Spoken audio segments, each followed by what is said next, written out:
Hello, we're back now. Before we get started, I just want to show everyone my two assistants. They are in charge of taking care of the floor today. So anything we spill, they will be taken care of by licking up the floor. Okay, come over here and sit down, everybody. Sit, sit. Okay, Sally's sitting. Willie is not. Willie's stubborn. Sit, Will. There we go. Sally's going to get her treat first, their favorite treat in the world, which is apple. Here you go, Sally. There you go. And here you go, Will. Ah, hit you on the head. Oh, Willie, Sally. Oh, no. Sally, Willie didn't get his treat. Got to get him another one in a sec. Okay, back to business. We have finished steaming and sterilizing our container for the milk, our stock pot, stainless steel. And I've got that ready to go, drained off the water. We're going to go ahead and put that into our steamer.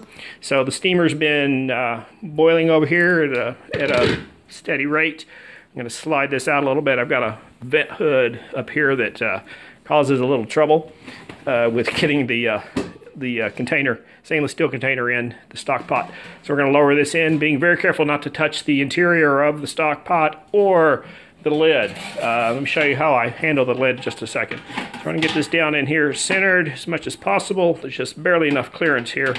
All right, when I handle this lid, I do not touch the top or the inside of it. I only handle it from the outside or the actual top, not the bottom. We don't want to get my dirty fingers, they're not dirty, my fingers on the inside of this, because milk will splash up, steam will condense and drip back down off the lid into the water. We want to keep everything as clean as possible. Okay, we've got our stock pot inside the steamer and are ready to go ahead and load it up with some milk. Okay, over here on the counter I have our milk today for the yogurt. We've got 4 gallons of 2% reduced fat milk. I'm using organic. I said earlier I don't always do this, but I'm going to use organic today.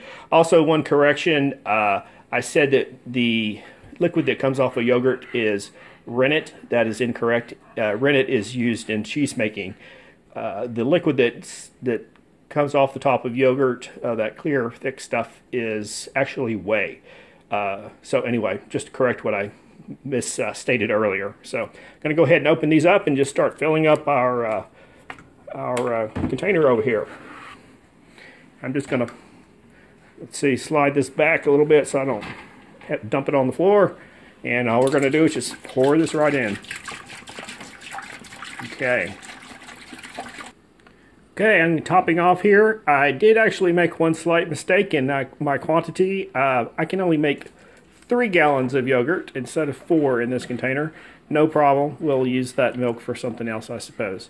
But as you see, I've now used up 3 of the 4 containers of gallon containers of milk, and our stock pot is all full now, as full as we wanted to get it. I could top it off, but I'm not going to do that. It makes it difficult to handle, especially when it's hot later. Got that in there. I'm going to put the lid on it, push that down snugly, and then I'm going to put the lid back on top of the steamer. And of course, this doesn't exactly fit right because it's not made to do this. So I've got to kind of wiggle this down around the handle, and we'll get it to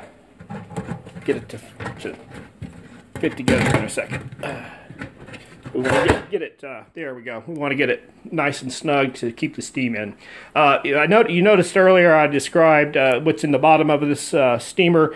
There is up about 2 inches or so, you can see where that little groove is.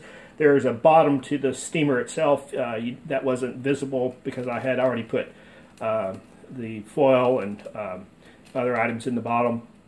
So there's an inch to 2 inches of water at the bottom of the steamer.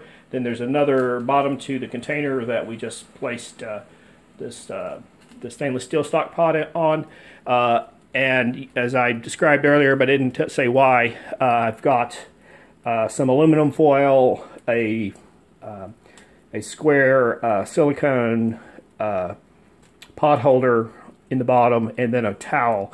What I'm doing with all that, it's going to be hottest, of course, on the bottom where the steam is rising up, and we want to avoid scalding the milk on the bottom. So I use those layers of foil and the pot holder and the towel to act as layers of insulation so that there's a little bit more even heat across both the bottom and the sides of the stainless steel stock pot.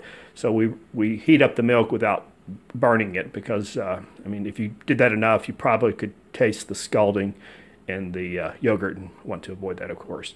Okay, and then on the back burner now, I've got our other stock pot heating up here. We're going to get this up to a boiling point and use it to, we're going to dip all of our tools and all of the containers of yogurt. We're going to dip down into that water for I don't know, about 10-15 seconds, maybe 30 seconds each, to just really get them clean and kill anything that might possibly be living on or on the surface of the utensils or the yogurt containers. So we'll be back in a little bit, and I'll kind of walk through that. That doesn't take too long to do, just to kind of give you an idea of what's involved with that. And so we're at a breaking point now. We're just kind of waiting for things to get heated up.